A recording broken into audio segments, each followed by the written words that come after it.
Yeah. He had he had the crown, didn't he, buddy? All right, here we are. We're live. We got Beck, Rob's on the couch, Coops, and of course Pistols already here, and yeah, this should be fun. All right. Yeah, okay. Always double check. Should be. No, it will be. Oh. So are we on, are we? Don't pull that. What's that? Are we on now? Oh, yeah. On the live stream we are. What have I done? You all right? Yeah. Okay. All right. You got a headset, Coops? There's one there. Oh, there we go, yeah.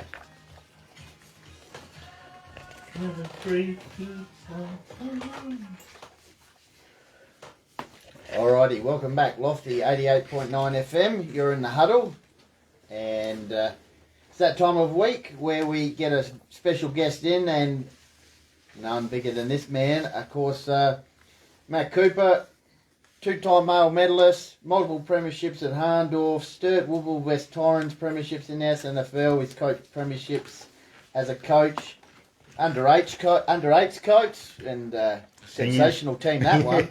and of course, it's taken to the artwork, which we'll get to shortly, and the design Hahndorf's Indigenous Guernsey this year.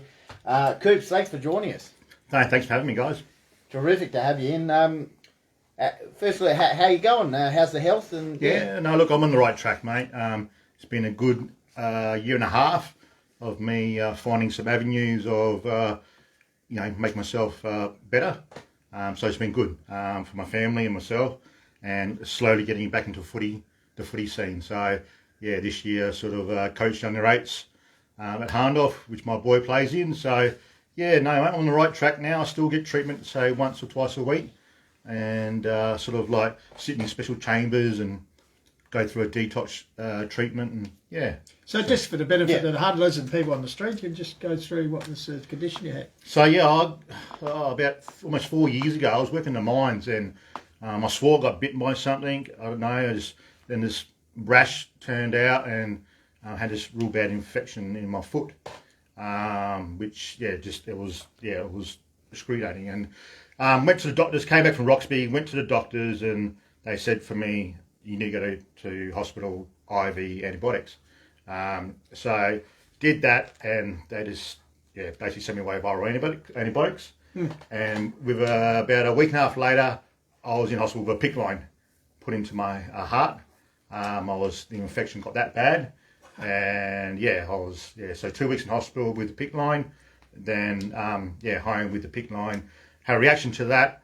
Don't know why, but just back and forth with doctors, specialists, and to this day I do still see specialists. They don't know what it is. They reverted back that it was something that I've contracted overseas, some sort of bacteria, whatnot, that's in my system. They thought it might have been from the Bali bombings, and some other stuff. But to this day, I've had biopsies done. I've had that many things done to myself to find out, but they still don't know. I feel like though I'm on the right track, seeing a naturopath guy that's giving me the right supplements to get my health sort of on a better roll. And this is where the art came in. For my mental health, I thought I needed to do something, because obviously I couldn't work, and I was sort of bedridden for a long period of time. And I have a wife and 2 kids, plus my other 2 girls, and it was just something I needed to put my mind to. And let's go there then. Hang on. Yeah. Can I just say, without getting too dramatic, was it life-threatening for you? Was it touch and go? Well, the sounds of it. It was. Honestly, I didn't know. Like they wouldn't give me proper answers, to be honest. Yeah. And so my blood showed high infection markers, and like they'll give me antibiotics. It'll go away for a bit. As soon as I finish the antibiotics, it'll come back. So I was on like oral antibiotics for 8 months. And if you do some research, and that's where I started doing some research myself, and that's not good for your body, for your immune system, so I thought, this is not right. Like they can't find answers. So I went to see this guy, and he said, no, it's not. And he did my bloods. So he did my live bloods, and you saw your dry bloods. And I didn't have one single white cell floating around in my bloods. So all mine was stacked like coins. So it just, it was really weird and frustrating. But like I said, seeing this guy, I feel like I'm on the right track, and getting the proper treatment, not just popping, medication after medication after medication. So obviously, as you said, in fact, being bedbound and having been such an active guy and such a champion footballer, it must have been, as you alluded to, some dark places you must have gone to, and you found this as a way out. Yeah, 100%. Yeah, so like I said, I was playing in the C grade, just having a run around in the C grade, and when this came about, when this infection came about, I just declined pretty quickly. Like I said, I was bedridden. I had flare-ups where I couldn't open a bottle of milk for my kids. It was just really frustrating. But like I said, the artwork came about. We set up my office at home, and and I always had an interest in art. I loved it, and as a kid growing up, and my dad's a pretty talented artist, and Well, take us back where you grew up, because obviously that plays a key role in the art 100%. and the healing process. So where'd you grow up, and tell us about So obviously I'm a Darwin boy. I've born and bred in Darwin, but came down in Adelaide when I was 13, and basically became a Hahndorf boy. I struggled a bit with the cold. I was going to say, I never wanted to come here, and but it was, I guess, the right time, I miss Darwin. I always go back and see Darwin, and it's a special place for me. Of course. We do call Adelaide home, just with my family, but on my dad's side up and down, they are very close. We're very like a big family. The Coopers up there, we have land at Armland, which we have people that can come there, and they got to get a permit, come on our land. They can do some fishing, hunting, and just traditional ways. Which we did a trip up last year with my wife, my 2 boys and 2 girls. It was fantastic. Going up, we drove up through Uluru and all that. Then went out to country, and it was good for me actually. Like people say, us Aboriginal and Torres Strait Island people, we say getting back on country is like healing. When it was for me, it was getting back to fishing, hunting, eating fresh fish. People would have known pennyweevil long bombs. It's just these indigenous foods that we eat, and it's good for our bloods and whatnot. So it was fantastic for me to get back there and show my kids, my family, that this is their country as well. And like I said, that's where my journey started, which brought me to Adelaide. But it's I've brought 2 together, and it's funny because I did some research, and my family has been here. One of my great pops has gone to one of the college years, either Scotch or St. Peter's. He was a champion swimmer, boxer. So how did the artwork come about? You designed the Indigenous Guernsey, which we'll bring down in a sec as well. For sure. So I can hold this hold that up. And you can just run through it. Yeah, when Graham G-Man, the Prezzo, came up and asked me and said, "Look, Coach, would you be interested?" And I always said, "I'd be love to." And obviously the history I have at Hahndorf, and just thought, it would be a privilege. And when they asked me to do it, I was sort of up and down at the time and dealing some stuff with my dad. He had some health issues, and they told me, "Look, you got a few weeks to sort of design it, Matt, and we get it done." And came back home. I'm sort of on my art at the moment. I'm sort of old school, so I do a lot of stuff on canvas, and the digital stuff is I find a little bit frustrating. So most of my work's done on the canvas, and this is my journey. So, if we turn it up that way there. Sorry. The wrong way. Disrespectful. Like usually all had number 16 there. Yeah. Oh right. Yeah. The goat. Yeah. No, so in saying that, obviously, the Hahndorf Guernsey, I think I did some research of obviously Hahndorf, but also past Guernseys, and always been white. I thought we would do a black one this year, and explaining, obviously putting my story on there, my journey. So, like, the dots here is me travelling from north down to south. Obviously, as a young kid coming from Darwin to Adelaide, it's not an easy process. But, I found it once I got here, got straight into footy at the Hahndorf Footy Club, playing under 14s with Gary Carlson. It took my mind off that homesickness, because you find a lot of cultures, especially Indigenous cultures, you get homesickness, and so getting into the sport straight away was fantastic. So, was it hard initially? Because I take it you were probably the only Indigenous player at Yeah. the club. Like Yeah. you had someone else there you could share some stuff. But That's right. You were It alone, was, you know? it was quite scary because I tell my story. I was at my kids' book week school and I was telling my story and saying how I walk in Hahndorf and you don't see any other coloured people around, and like Darwin's a big population of Aboriginal Torres Strait Islander people, and you see them, and I've gone, geez, I feel like I'm not, I just So it took a while to process, but as there were some hard times, I must admit, but as I told my story, people respected it, and we sort of came about, and I really do, like I said, my journey at Hahndorf has always been there and always will, continue. So, moving back to the Guernsey, the feathers, obviously, you have your, you have your, what do they call it now, the lines, obviously the prison bars. So I've got the magpie feather there, which really is similar to the magpie goose. The magpie goose in Darwin is a popular food that a lot of Indigenous Aboriginal, people love to eat, and I love it, and used to go hunting for it, and so I've represented that as the prison bars as the magpies, magpie goose, magpie. Does magpie goose still? They're still still get them. They're protected bird. Or? They have a hunting season for them at a specific time. Because they love up and down. They love all the mangroves, so they have a specific time frame where you can go hunt them, and a limit where you can take because it is really popular. If you just tuned in, we're on Lofty 88.9. You're in the Huddle. We're on the live stream. We're also on obviously the radio. Matt Cooper here, just describing the Indigenous Guernsey that he designed for Hahndorf on his journey. Continuing on, Coop. Yeah, mate. So look, I'm big on the meeting place here. And we have like the symbols of the man and the woman. Obviously, most clubs now have, the women, female competition going. One of my girls plays Ruby, plays for the under 14 girls at Hahndorf. And, like I said, there's a meeting place for them coming together. I think the club's done a fantastic job of, we've got the A-grade women now, which my wife plays in. Had a great first season with them. And I think Nigel Griver did a great year with them this year. And then I think we got the under 17s that just missed out with Hannah Draco, and then obviously the under 14s with Josh Herbert, just making the grand final but not getting the chocolates, but great effort getting there because I don't think the actual under 14s were going to happen, but they got it together, so it's fantastic. So on the back, still making that journey. Here we've got handprints of just its Aboriginal reputation of being at Hahndorf.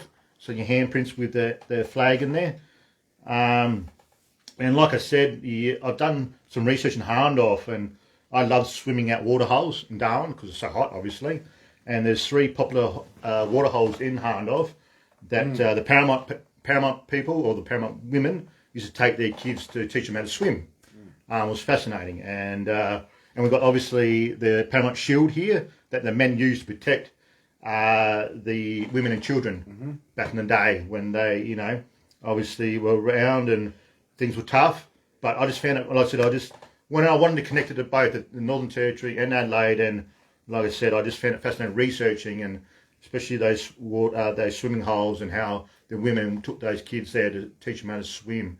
And it's what I did up and down. So, it was a privilege to have that done, and I have a lot of response, how everyone sort of liked it, and I was very happy.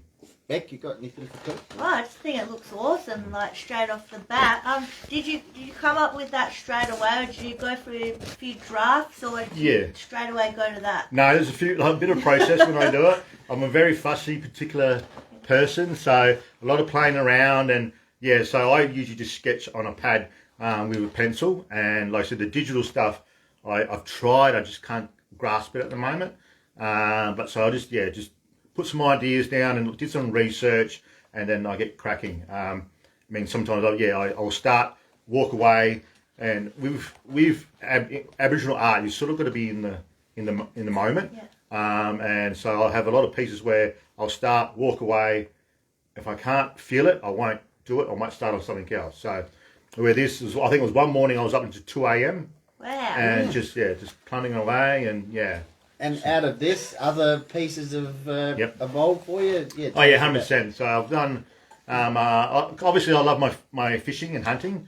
So I've done a few pieces of the barramundi, and obviously some turtles.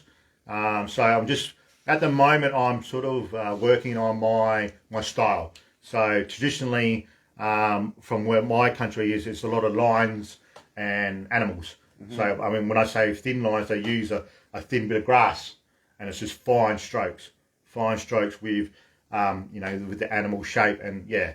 So it's I'm trying to broaden that, make it sort of, my style and telling my story. So I've got to ask, that tattoo, that looks incrable. Is that new? Yes. Can you tell us about this? Yeah. So, that's amazing. I only ended it the other day, and that's my pop.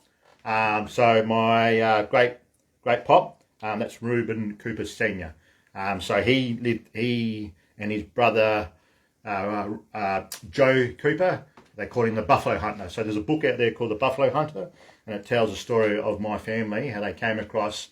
Uncle Reuben started up a wood mill, a sawmill, and Uncle Joe started a buffalo hunting or buffalo.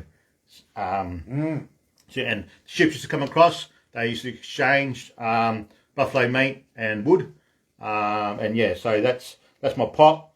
I've only just started. I've got other stuff coming on, and obviously the turtles here is my family. I've got my wife, my daughters, and my 2 boys, and then I'll have my totem, which is the crocodile, which will come across here, and yeah.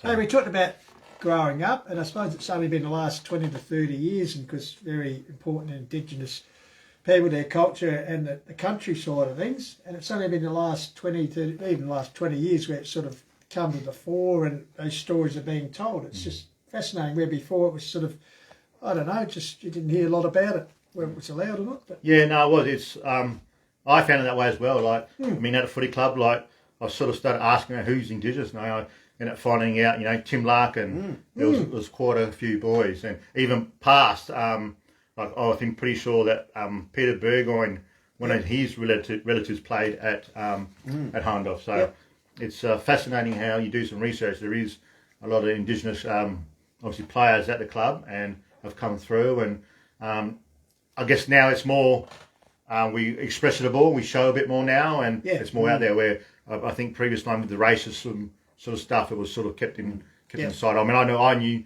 that I had to sort of held back a bit, but now it's like I said, we're all embracing it, we're getting educated about it, and we're making it known that we're all equal here. We're all here for the one reason, and live life, have fun, play sport, and share stories. And that's right.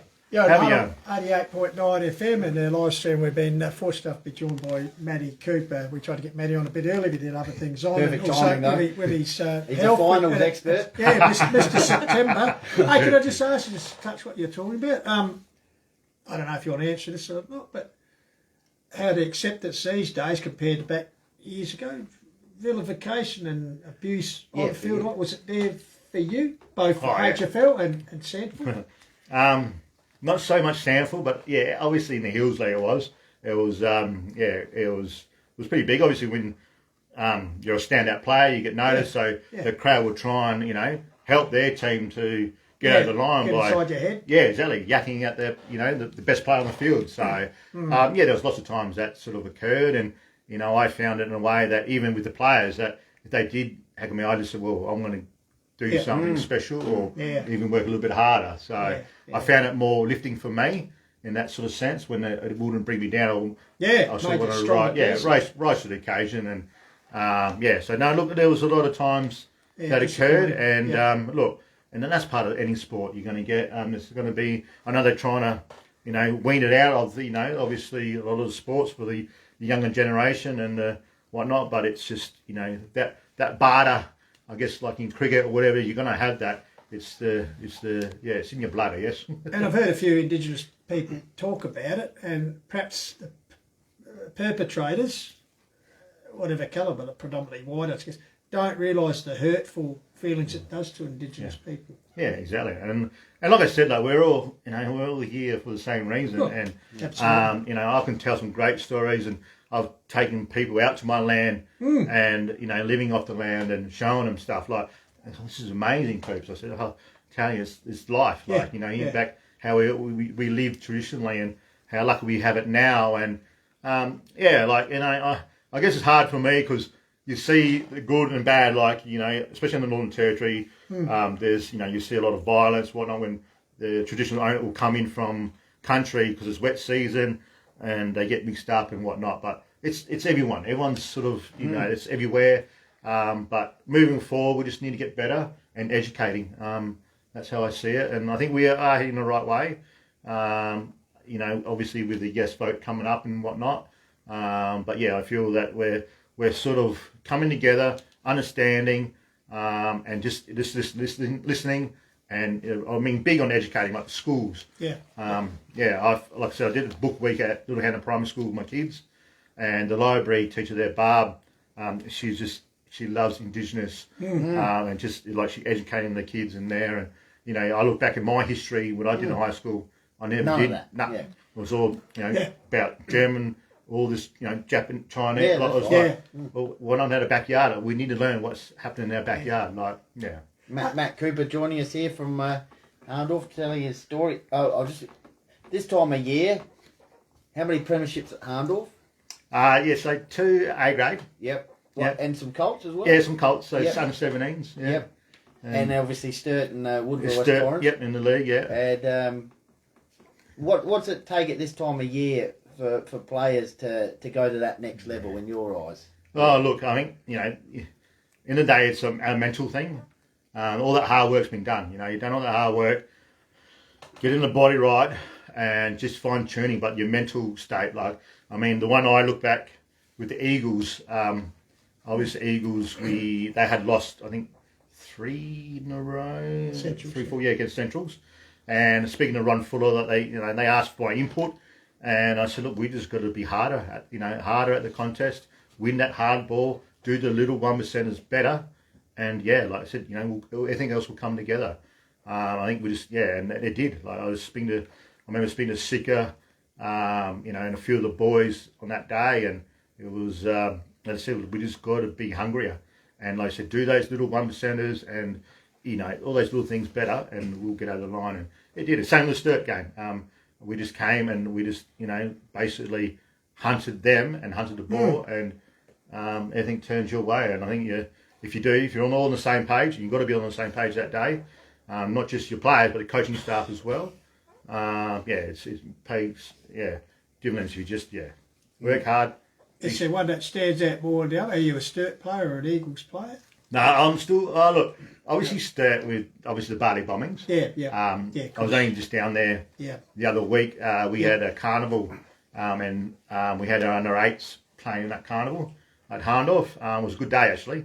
It was a sort of junior day, and it was the Sturt birthday, and they put on a really good day actually for the kids. And so I hung around and spoke to the likes of Chris Threadgold, who unfortunately missed out. It was Bruce and Lennon. I caught up with Aaron Bishop and Howie, then caught up with Marty in the rooms, took the boys down to the change rooms, showed my name on the locker and on the wall, and so that was nice. It's just nice to do that, and we took a few of the other Hahndorf kids down there, so they really enjoyed it. Meet all the players. Chris Trapp's down there and doing a wonderful job. So he got all the boys in as well, and it's just fantastic. And like I said, had a good yarn with Marty, and obviously Marty played and I played in that 2002 grand final, and I remember, giving him that beautiful goal we kicked from running in the wing and shepherd for him. But no, Don't let him forget it. Hey, you spoke about your health issues, but of course through the Bali bombing, your ear problem is how's that? You still no, still pretty bad. Yeah. So I'm supposed to wear hearing aids, but I just can't. I get more moisture and I get ear infections pretty easily. Does that set your balance or anything? Oh yeah. Does my balance. I can't swim. Put my head under deep water, which I love swimming and diving, and so I don't. I wear earplugs and I still can only go a certain depth. I just had a nose operation because of my ears and that, to try and clean up my sinus so I can sort of breathe a bit better, and hopefully help my ears as well. So it's funny how the obviously ears, nose is all connected. But yeah, it's just no. So I still struggle, and I still struggle sleeping and a few things, but I've come out the other side. I'm more relented to talk about it and my experiences, and like I said, it is part of my journey. So yeah. Could pick an easier journey sometimes, Coach. I remember doing a story with you, mate, just before you got seriously ill. You were involved in the Dreamtime game. That must be an experience for you to go over and be involved with all the great Indigenous players. Yeah, no, 100%. That was when my cousin Matty Stokes rang me out, asked me to be involved. It was an honour and privilege to be involved in that in that aspect, because like I said, they were bringing in 50 Indigenous, well, I guess men, ages between 18 and 25 from around Australia, and they've been together. They've had some issues, but they've been together, and they spend the whole week in Melbourne doing training, going to seminars, going to AFL clubs. It was great for me because I got to experience AFL levels of coaching and whatnot. But for these kids too, I told them my story, my journey of my experience of not quite reaching AFL, but going to SNFL and having success. Only just missing out much of being drafted because of the Bali bombings. I remember going back meeting up with Port Power and having an interview before I was about to fly out to Bali, and they were saying, look, we're really keen to get you as a mature age draftee, and there were some other clubs that were interested as well, and it sort of didn't happen. So because when I came back, obviously I was pretty injured and spent a couple of weeks in hospital with glass on my feet and lacerations and burns all over my back, and obviously both my eardrums were perforated, and so it was a long time healing, so I couldn't do any of the testings that I needed to do, the medical staff and whatnot. So that was my dream thrown out the window. But what an incredible achievement though to come back and play in Woodville's premiership. Exactly. So that was, obviously we continue on as the Sturt boys. That year, that 2003, 2003 I played state footy. So when I went WA, and we had success over there. I did my hamstring in the first quarter, so that wasn't too good. I kicked 2 points, and but another great coach, just who coached us that time. I just had a little blank there. Sorry. It's all right. It'll come back to you. He obviously had a lasting impression on you. Honestly, just Alison Clarkson, sorry. Nice. Like Hawthorn Premiership player. Just Clarko, What's he ever done? Great. Like I said, he was there coaching us, and I was just had a. He's now at Hawthorn, now at North Melbourne, and because at the time he was a central man, and to have him experience, with obviously him coaching that. And that state team was fantastic. And playing with quality blokes, you sort of build those relationships, and you see like even you play against the opposition team, but you always on the field you cross that white line. You're at war, but then you come together off the field, and it's just that's how us footballers we sort of roll. Yeah. Hey, lovely to have you in, and one of the chores we like to get our special guests to help us out with our HFL preview. So we'll go straight to games and the big game this week as far as country division. Of course, Benny, you and Jay will be out there, and guards, and a few special guests live stream. So double live stream this week. So Meadows taking on your Northern Magpie cousins in Gummaraka. We're going for back to back. So I don't know if you've been following, but how do you see it? Well, look, I'm obviously heading more Meadows. I like underdogs. I mean, they haven't had success, and they've built, so far down to come up. And obviously, it's their third grand final in a row after having Meadows. Yeah, lost the last but they did two. go down. Yeah, you're right. But they've lost the last two. Yeah, so that's something like I hope they get their success there this time and have a real good crack. And Gamaraka sort of been successful the whole year, but I think it's time for an upset. And Meadows. Oh, don't mind it. I reckon I'm gonna go for Gummaraka to bounce back from the first final. Rob in the back on the couch. Yep. Meadows. I'll go Coops as well. I'll go Meadows. I think I'm a bit like Beck. I think maybe possibly like Hahndorf Magpies. So Yeah. Premier had a week off, and maybe the Bears been poked. And Yeah. And you like your collie wobbles? Oh! they're fighting you. Bruz will jump at you. I'm just going to go very close. I'm going to go Gums Under 1. a goal. Yeah, 1 to 10 Yeah, maybe. all right. All right, now Division 1 preliminary final, because you would have played a few finals against this mob in the past, because your beloved Magpies, Hahndorf, taking on your own districts. Yes. Can they bounce back, Coops? I think they can, definitely. I think it's mostly a good thing to have another extra game leading to the big game, I guess. As long as they, do their work on the track, I think they might have a few ins, back in this week. But I think they will bounce back. They'll be hungry and still be, in the back of their mind from last year, what happened at Nairn Oval would be just really, You probably didn't lose too many second semis under Richard Hill. Well, no, I lost a couple. Right. There was one where against Lobie. No, Yeah. so that was the grand final, sorry. All right. Yeah, in would have been 90. I think, so each year I've won the male medal, I've lost the grand final. So whether that's 2000. yeah, and then 98. To Mount Barker. Yeah, in 98. Yeah, in Mount Barker. So we lost with 10 goals in Mount Barker, but in 98 we played Lobie, Yeah. and I remember getting knocked out Yeah. by around the legs and had blood coming in my ear, and Yeah, I remember Smithy took me in the change rooms and they rang an ambulance and they took me away. And then Richard Hill's like, Where's he Where's gone? Coops? Where's Coops gone? And Smithy gone off anyway in the hospital. He had blood coming in his ears, yeah. It was, so Hey, just quickly before we let you go, just getting on that. We haven't done the tips. You're Hahndorf. 100%. I think Hahndorf are going to be angry, Yeah. and it could get ugly. I think Hahndorf. Hopefully they don't Rob. get ugly, because Rob. For the good of the competition, you're right. Mate, Come over here come and on say now. that. Church will help you out of the car. The comp needs different grand finals. Yeah, that's why you're hard enough, man. Getting boring, Coops. I'll go Hahndorf. Yeah, I think Hahndorf, because Rebecca and Nan's myself will be going out to win the there. week after anyway. Oh, Just quickly, can I get you? And it's become to we're talking about the vilification stuff, but in the last decade or so, the concussion style things. Just talked about your experiences. It was just back in the day, and obviously you've would have seen a lot in Sandford as well. It was something par for the course, wasn't it? Back out you go. Oh, 100%.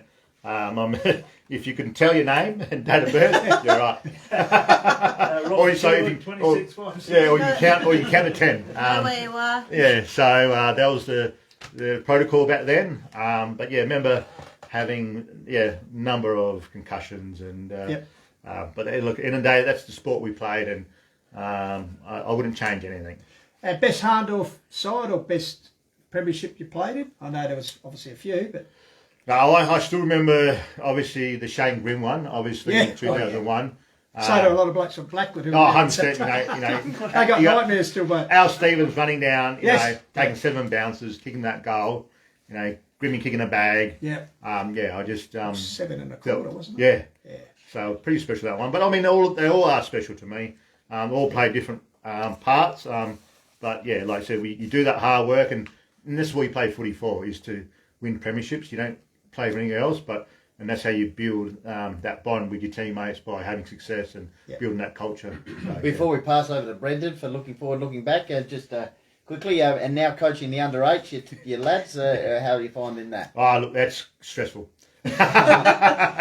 No, it's good fun. It's a good challenge for me. And like I said, my wife sort of put my hand up for it, and sort of dobbed me in, and she became my manager. And and obviously my boy, he had some anxiety issues, so it was good for me to be there and support him through that.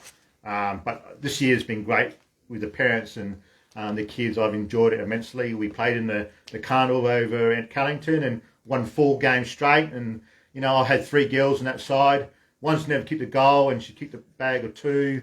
It's just fantastic. You see these girls coming through as well, playing the mixed sport. But yeah, I really enjoy it. I get a lot out of it for myself. But yeah, hopefully I can progress back to where I was. Hey, did you give Nick any pointers for the women's footy? Nick, Sorry, your wife, do you give her any... Oh, yeah, yeah. Well, Yeah. well, she gives me pointers, mate. Yeah. She comes over and takes over. She's right into Righto. the footy now. Like, now she's playing, and Yeah. no, she loves it. So, but no, I really do enjoy it. Catherine Benfield said, thoroughly enjoying listening to your stories, Matt Cooper. There you go. Oh, Catherine's a Sturt. She's a Sturt girl. Right. Absolutely, yeah. No, she's a lovely, yeah. There you go. Well, Matty, Thanks, Coops. No, you're an absolute champion. Beautiful. Just a pleasure to watch you play football. Knows your person. It's great to see you healthy, and we wish you all the best. And don't forget to send an invite to your old mates when your exhibition comes out. No. I've got a few things in the pipeline. It's funny, like since it's kind of ended up with the council and a few schools. So no, thanks for having me, guys. We do enjoy it, and you guys keep doing good work. Thank you. Thanks, Matt. All right, Beck, thanks for joining us again. We'll see you on Saturday. Myself, and as I said, we'll be doing the preliminary final, and Benny and Jaden, because she'll be out at Kersbrook. At Kersbrook. So good on you, Rob. Thanks for your input tonight, mate, on the couch. And good work. All right, Huddlers, thanks for joining us. We'll catch you next week. And coming up is after 7 is looking back with Brendan. So Brendan's here, he's ready to roll. So He's looking forward to it. Fantastic. I'm back. Thanks, Coops. Thanks, guys. Bye for now. Thank you. Well, who's in the River Murray, Rob? What's going on there? That's good comp now. Him's isn't it? got the